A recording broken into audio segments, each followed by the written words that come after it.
Hello guys, मैं इंद्रेश अपने YouTube channel Indresh GS classes में आप सभी का स्वागत करता हूं। दोस्तों, हम लोग स्टार्ट करने जा रहे हैं सीटेट की क्लास। ठीक है, जो बहुत ही महत्वपूर्ण और इम्पॉर्टेंट क्लास है जो। ठीक, चलिए, तो सीटेट वालों के लिए जो हमारी ईवीएस की है, ठीक है। और अब मैं फ्री हो चुका हूं पूर्ण रूप से, आप लोगों की क्लास कंटिन्यू आती रहेगी। ठीक, चलिए स्टार्ट करते हैं आज का पहला क्वेश्चन। ज़्यादा बातें ना, अब क्वेश्चन को कवर करेंगे फटाफट। इनमें से कौन सा बंदरगाह पूर्वी तट पर सबसे गहरा भूमिवर्ती, चारों ओर से भूमि से घिरा है, पूर्ण रूप से सुरक्षित बंदरगाह? कहाँ? पूर्वी तट पे। ठीक, तो ये हमारा क्या रहा? इंडिया का मैप मैं यहाँ पे बना रहा हूँ। ठीक है, इस वाले एरिया को क्या बोलते हैं? पश्चिमी। ठीक है, क्या बोलते हैं? पश्चिमी। ठीक है, इसको क्या बोलते हैं? पूर्वी। ठीक है, और सबसे गहरा तो यहाँ पे ये हमारा क्या हो गया? तमिलनाडु हो गया। ठीक, ये क्या हो गया? आंध्र प्रदेश हो गया। ये हमारा क्या हो गया? उड़ीसा हो गया। ठीक है, ये हमारा क्या हो गया? वेस्ट बंगाल हो गया। ठीक, यहाँ पे कौन सा है बताइए? तो यहाँ पे जो पढ़ते हैं, यहाँ पे तीन है। ठीक है, एक कौन सा है? चेन्नई बंदरगाह है, चेन्नई है। तूतीकोरिन है। ठीक है, तूतीकोरिन है। ठीक है, तूतीकोरिन है। ठीक, एक तूतीकोरिन है। ठीक, तूती तूतीकोरिन, और यहाँ पे एक कौन सा? विशाखापत्तनम है। ठीक है, विशाखापत्तनम है। तो यही सबसे गहरा है, विशाखापत्तनम ही हमारा क्या? सबसे गहरा है। ठीक है, ठीक है। ठीक, तो याद रखिएगा, इसका राइट आंसर क्या आ जाएगा? डी पार्ट, जो हमारा कहाँ? विशाखापत्तनम है। ठीक, तो इसका डी पार्ट क्या हो जाएगा? बिल्कुल सत्य हो जाएगा। ठीक, चलें आगे। चलिए नेक्स्ट चलते हैं, अगला क्वेश्चन। और भारत का दूसरा सबसे बड़ा बंदरगाह है। ठीक, नेक्स्ट बताइए। 62 क्या करा है? इनमें से कौन सा गैस ग्रीन हाउस गैस प्रभाव के लिए सबसे ज़्यादा उत्तरदायी है? जो गैस है वो सबसे ज़्यादा क्या है? गैस उत्तरदायी है, बताइए कौन सी है? बताइए। ऑक्सीजन है, कार्बन डाइऑक्साइड है, नाइट्रोजन है, या हाइड्रोजन है? 62 का, तो इसका राइट आंसर क्या आ जाएगा? बी, हमारा CO2। CO2 हमारा क्या है? इसके लिए ग्रीन हाउस गैस के लिए क्या है? सबसे ज़्यादा उत्तरदायी है। ठीक है, याद रहेगा ना? चलिए चलते हैं नेक्स्ट, अगला क्वेश्चन, क्वेश्चन नंबर 63। इनमें से कौन सा जल प्रदूषण का स्रोत नहीं है? जल प्रदूषण का स्रोत नहीं, औद्योगिक अवशिष्ट कचरा, रेडियो धर्मी कचरा, कृषि जनित कचरा, अवशिष्ट खनन, इसमें से क्या नहीं है? ये बताइए, बताइए फटाफट। 63 का कौन सा राइट आंसर हो जाएगा? 63 का क्या आ जाएगा? 63 का राइट आंसर क्या जाएगा? डी पार्ट, खनन अवशिष्ट इसके एग्जाम्पल नहीं है। नेक्स्ट आइए। भारत में बाढ़ संबंधी चेतावनी जारी कौन करता है? तो भारत में बाढ़ संबंधी चेतावनी कौन जारी करता है? केंद्रीय जल आयोग, सिंचाई एवं बाढ़ नियंत्रण विभाग, जल संसाधन विभाग, या उपर्युक्त में से सभी? तो कौन है? तो उपर्युक्त में से सभी नहीं होगा, सिंचाई एवं बाढ़ नियंत्रण विभाग करता है। ठीक है, बाढ़ नियंत्रण विभाग करता है। नेक्स्ट बताइए, क्वेश्चन नंबर 65। ग्राम पंचायत का कार्य क्या होता है? जल संसाधन का रख रखाव, स्कूलों का निर्माण, बीपीएल लाभार्थियों की सूची तैयार करना, या उपर्युक्त में से सभी? तो उपर्युक्त में से सभी कार्य करता है। जल संसाधन का रख रखाव भी करता है, बीपीएल का निर्माण भी, स्कूलों का निर्माण भी करता है, बीपीएल लाभार्थियों की सूची भी तैयार करता है। ठीक, आइए क्वेश्चन नंबर 66। पर्यावरण अपघटन, जो हमारा पर्यावरण अपघटन के कारण उत्पन्न होने वाली परिणामी खतरों में शामिल है भूस्खलन, बाढ़ एवं सूखा, वनों की अग्नि दुर्घटना, या उपयुक्त में से सभी? पर्यावरण अपघटन के कारण उत्पन्न होने वाली अपघटन कमी के कारण कौन सी उत्पन्न होती है? इसको बताना है। 66 का, तो कौन सा होता है? बाढ़ एवं सूखा आता है। इससे क्या? तो बाढ़ एवं सूखा होना। ठीक है, पर्यावरण का ज़्यादा दोहन करेंगे तो यही चीज़ें घटित होंगी, बाढ़ आएगा और सूखा आएगा। ठीक है, नेक्स्ट क्वेश्चन नंबर 67। निम्नलिखित में से कौन सा राज्य इंदिरा गांधी नहर परियोजना से लाभान्वित होता है? तो हमारा कौन सा? राजस्थान है। कौन सा? राजस्थान सर्वाधिक। कौन सा? राजस्थान। इंदिरा गांधी नहर जो है के नाम से जानी जाती है, और उत्तर पश्चिमी भाग में इस नहर को मरुस्थलीय क्षेत्रों में सिंचाई के लिए, जल, पेयजल आदि की आपूर्ति के लिए यह चलाई गई है। नेक्स्ट 68। पृथ्वी का जुड़वा ग्रह इनमें से किसे कहा जाता है? तो पृथ्वी का जुड़वा ग्रह शुक्र को कहा जाता है। ठीक है, भोर का तारा, शाम का तारा, शाम का तारा, पृथ्वी की जुड़वा बहन, एक भी इसके पास एक भी उपग्रह नहीं है, एक भी उपग्रह नहीं है, उपग्रह नहीं है। ठीक है, सबसे ज़्यादा उपग्रह किसके पास हैं? तो इसी के पास सबसे ज़्यादा उपग्रह हैं। ठीक, याद रखिएगा। ठीक, तो इसका सी पार्ट क्या आ जाएगा? बिल्कुल सत्य आ जाएगा। क्वेश्चन नंबर 69 बताइए।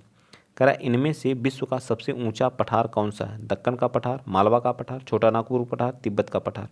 69 का, तो कौन सा है? तिब्बत का पठार। कौन सा है? तिब्बत का पठार, जिसकी ऊंचाई जो है 4500 मीटर है। ठीक है, यानी कि 14,080 फीट है। 14,080 से 80 फीट है, मध्य एशिया में यह फैला हुआ है। ठीक है, मध्य एशिया में फैला हुआ है। ठीक, नेक्स्ट बताइए 70।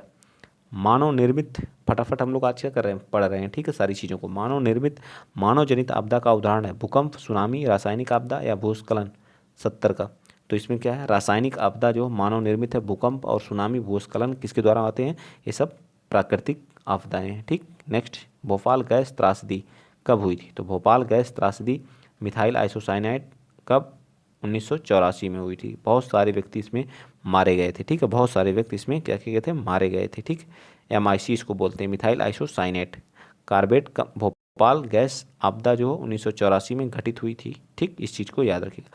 कौन सी ग्रीन हाउस इफेक्ट से संबंधित नहीं, नाइट्रोजन, CO2, मीथेन सभी हैं, तीनों हैं, लेकिन नाइट्रोजन नहीं है। नाइट्रोजन जो हमारी वायुमंडल में कितनी पाई जाती है, 78% पाई जाती है।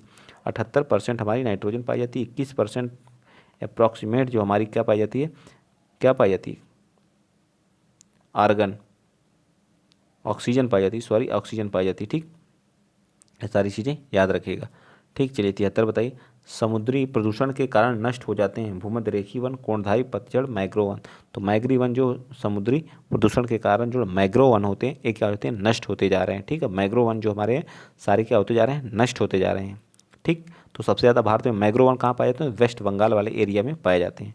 क्वेश्चन नंबर 74 बताइए, जल प्रदूषण अथवा जल जनित रोगों का एक उदाहरण निम्न में से कौन सा है। जल प्रदूषण अथवा जल जनित रोगों का उदाहरण निम्न में से कौन सा, डिप्थीरिया है, टांसिलाइटिक है, अतिसार है, जल से जो होता है, तो कौन सा है, तो ये हमारा क्या है, ये हमारा जो है अतिसार हमारा क्या होता है, जल प्रदूषित है। ठीक है, जल प्रदूषण से होता है। पर्यावरण शिक्षा का उद्देश्य है, पर्यावरणीय शिक्षा का पर्यावरण की सुरक्षा एवं संरक्षण, पर्यावरण के संसाधनों का अधिकतम उपयोग, पर्यावरण के संसाधनों का अधिकतम, पर्यावरण के संसाधनों का न्यूनतम उपयोग। तो बताइए कौन सा है, तो ए पार्ट हमारा इसका बिल्कुल सत्य है। पर्यावरण सुरक्षा एवं संरक्षण हमारा क्या है, पर्यावरण शिक्षा का मुख्य उद्देश्य है। ठीक, यहाँ से अब हमारा कौन सा स्टार्ट हो गया, तो यहाँ से हमारा जो है पैडागोजी स्टार्ट हो गई। फटाइए बताइए फटाफट, पर्यावरण जागरूकता को बढ़ावा देने के उद्देश्य से निम्नलिखित में से कौन सी प्रतियोगिता का आयोजन किया जाता है, तो ओलंपियाड का, ग्रीन ओलंपियाड का आयोजन किया जाता है। ठीक है, जो पर्यावरण जागरूकता को क्या करता है, बढ़ावा देता है। इसका मुख्य उद्देश्य क्या होता है, इसका मुख्य उद्देश्य क्या रहता है बताइए, 76 का, इसको TERI जिसको बोलते हैं the energy and resource institute द्वारा क्या किया जाता है, किया जाता है। ठीक है, नेक्स्ट बता दीजिए क्वेश्चन नंबर 77, निम्नलिखित में से कौन सा दिवस पर्यावरण दिवस के रूप में मनाया जाता है, तो 5 जून को पर्यावरण दिवस के रूप में मनाया जाता है, जब हमारा UNEP United Nation Environment Programme इसका फुल फॉर्म होता है। इसकी स्थापना 5 जून 1972 को की गई थी, 1972 को की गई थी। ठीक है, अब पहली बार जो हम लोग मनाए थे तो 5 जून 1974 को मनाए थे। ठीक है, और UNEP की जो मुख्यालय है, हेडक्वार्टर इसका है, इस कहाँ पे, नैरोबी में, नैरोबी केन्या में। ठीक है, नैरोबी केन्या में, इस चीज़ को भी याद रखेंगे। ठीक, नेक्स्ट चलते हैं क्वेश्चन नंबर 78 क्या करा कि स्कूलों में पर्यावरण के प्रति जागरूकता लाने हेतु छात्रों की मानसिकता में बदलाव लाने में कौन सी रणनीति कारगर सिद्ध होती है। खेल प्रतियोगिता का आयोजन, पाठ्यक्रम में बदलाव तथा गैर शैक्षिक तथा रचनात्मक क्रियाकलापों को शामिल करके, परीक्षा के माध्यम से, या इनमें से कोई नहीं। 78 का, तो 78 का राइट आंसर बी, पाठ्यक्रम में बदलाव तथा गैर शैक्षिक तथा रचनात्मक क्रियाकलापों को शामिल करके। नेक्स्ट आ जाइए क्वेश्चन नंबर 79 बताइए, भारतीय संविधान द्वारा संविधान के किए गए मूलभूत अधिकारों का मुख्य उद्देश्य क्या होता है। भारतीय संविधान द्वारा उपलब्ध किए गए मूलभूत अधिकारों का मुख्य उद्देश्य क्या होता है, 79, तो 79 का क्या जाएगा, डी पार्ट। हम लोग फास्ट रिवीजन कर रहे हैं। ठीक है, फास्ट,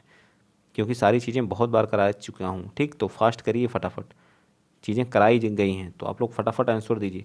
सामाजिक विज्ञान में कौन सा, बहुत ज़्यादा समय आपका नहीं लूँगा मैं, ज़्यादा से ज़्यादा 15 मिनट से 20 मिनट का समय में हम लोग 30 क्वेश्चन को क्या करेंगे, क्विक फास्ट रिवीजन। छूट जाता है, ऐसे ऐसे लोग हैं जिनसे क्वेश्चन ही छूट जाते हैं वहाँ पे, तो आप लोग यहाँ पे तेज़ी से प्रैक्टिस किए रहेंगे तो चीज़ें जल्दी कर ले जाएंगे। ठीक है, सामाजिक, यहाँ सिर्फ आप लोगों को थियरी इतनी पढ़ा दी गई, सारी चीज़ें पढ़ा दी, आप क्विक रिवीजन करिए, बस रिवीजन। बहुत सारी क्लासेस में करा चुका हूँ और थोड़ा फास्ट पढ़ाऊँगा। ठीक है, चीज़ें तेज़ी से चीज़ें हम लोग फिनिश करेंगे, नए नए प्रैक्टिस सेट को। ठीक, सामाजिक विज्ञान में कौन सा आयाम मतलब विषय शामिल नहीं है, इतिहास, भूगोल, राजनैतिक। कुछ लोग कहते हैं सर तेज चलते हैं, भाई मैंने इतना पढ़ा दिया, सारी चीज़ें हम लोग फास्ट रिवीजन कर रहे हैं। अगर आपको धीमी क्लास करनी है तो आप लोग प्लेलिस्ट बनी हुई है 140 की, वहाँ से करिए।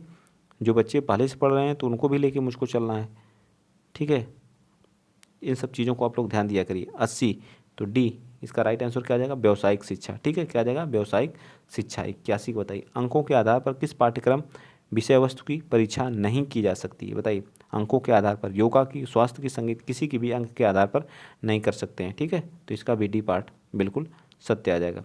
82 बताइए, बस इनमें से बताइए, इनमें से कौन सा एक पर्यावरणीय समस्या नहीं? जल का विनाश, दुरुपयोग, जल का संरक्षण, वनों की कटाई, भूमि अपरदन क्षरण, या क्या? बताइए 82 का, बताइए 82 का राइट आंसर क्या जाएगा? क्या जाएगा? बी पार्ट, जल संरक्षण जो है इसकी समस्या है। जल का संरक्षण पर्यावरण समस्या से थोड़ी है। ठीक है, और बाकी है वन की कटाई, दुरुपयोग, भूमि अपरदन, ये सभी हैं। ठीक है, नेक्स्ट, इनमें से कौन पर्यावरण शिक्षण का एक सिद्धांत नहीं है? पर्यावरण शिक्षा में सभी की सहभागिता बिल्कुल है। पर्यावरण शिक्षा जीवन पर्यंत शिक्षा प्रणाली नहीं, ये भी, यही तो गलत है, जीवन पर्यंत प्रणाली है। ठीक है, और गलत पूछा ये तो यही हमारा क्या जाएगा? आगे पढ़ने की जरूरत ही नहीं है। ठीक, यही हमारा क्या जाएगा? सत्य हो जाएगा। नेक्स्ट 84 बताइए, नीली क्रांति किससे है? नीली क्रांति किससे? दुग्ध से, तो श्वेत क्रांति है। ठीक है, श्वेत क्रांति है। मत्स्य पालन से नीली क्रांति। ठीक, नेक्स्ट 85, इनमें से कौन सा मानव पर्यावरण का एक घटक नहीं है? मानव पर्यावरण का भूमि, समुदाय, धर्म, परिवार। 85 बी पार्ट हमारा, धर्म नहीं इससे संबंधित है। ठीक, बाकी हैं। 86 बता दीजिए, पिघले हुए मैग्मा से निर्मित चट्टान है। पिघले हुए मैग्मा से निर्मित चट्टान है, तो ये हमारी क्या है? अग्नेय चट्टान, पिघले हुए, और इनसे जो जिसका तो रूपांतरित कहलाती हैं। अवसादी और रूपांतरित का निर्माण अग्नेय शैल से ही होता है। 87, इनमें से कौन सी गैस हमें सूरज के घातक किरणों से पराबैंगनी बचाती है? तो कौन सी? ओजोन। किस मंडल में पाई जाती है? समताप में, समताप मंडल में पाई जाती है, ये भी याद रखिएगा। 88, जल वाष्प वायुमंडल में अवक्षेपित संघनित होकर के द्रव के रूप में पृथ्वी पर गिरता है, उसे क्या कहते हैं? बादल, वर्षा, बर्फ, जलवाष्प। बताइए 88। तेज तो है आज, क्लास तो फास्ट है। ठीक, क्लास तो फास्ट आज कराई जा रही है। ठीक है, कोई कहेगा नहीं क्लास फास्ट है। ठीक, क्योंकि सारी चीज़ें रिवीजन में हैं। कटीली झाड़ियाँ पाई जाती हैं गर्म तथा आर्द्र विषुवतीय जलवायु में, गर्म तथा शुष्क मरुस्थलीय जलवायु में, शीतल और ठंडी ध्रुवीय जलवायु में। इनमें से कोई नहीं। बताइए, जो लोग रेगुलर क्लास लेते हैं उनसे पूछिए, क्लास फास्ट नहीं है उनके लिए तो बहुत ही बेहतरीन होगा। स्वर्णिम रेशा इनमें से किसे कहा जाता है? चाय, जूट, कपास, रबर को? तो कपास को कहा जाता है। किसको कहा जाता है? कपास। कपास उत्पादन में प्रथम स्थान इसमें महाराष्ट्र हो गया, पहले गुजरात था, इसमें महाराष्ट्र हो गया, याद रखिएगा। जूट कहाँ सबसे ज़्यादा? तो जूट हमारा वेस्ट बंगाल में। चाय जो है असम में है। ठीक, रबर कहाँ पे है? रबर भारत में कहाँ उत्पादन होता है? तो केरल में। ठीक, तो क्लास यहीं पे एंड करते हैं। ज़्यादा मैंने समय नहीं लिया, रिवीजन कराया, फास्ट कराया, 15 से 20 मिनट मैंने लिया है। तो आज के लिए इतना ही। अगर वीडियो अच्छा लगा तो शेयर करिएगा, चैनल को सब्सक्राइब करिएगा, सपोर्ट करते रहिए। क्लासेस आपको कंटिन्यू दी जा रही हैं। अब मैं फ्री हो चुका हूँ तो क्लासेस आपको मिलती रहेंगी। ठीक है, जय हिंद, जय भारत।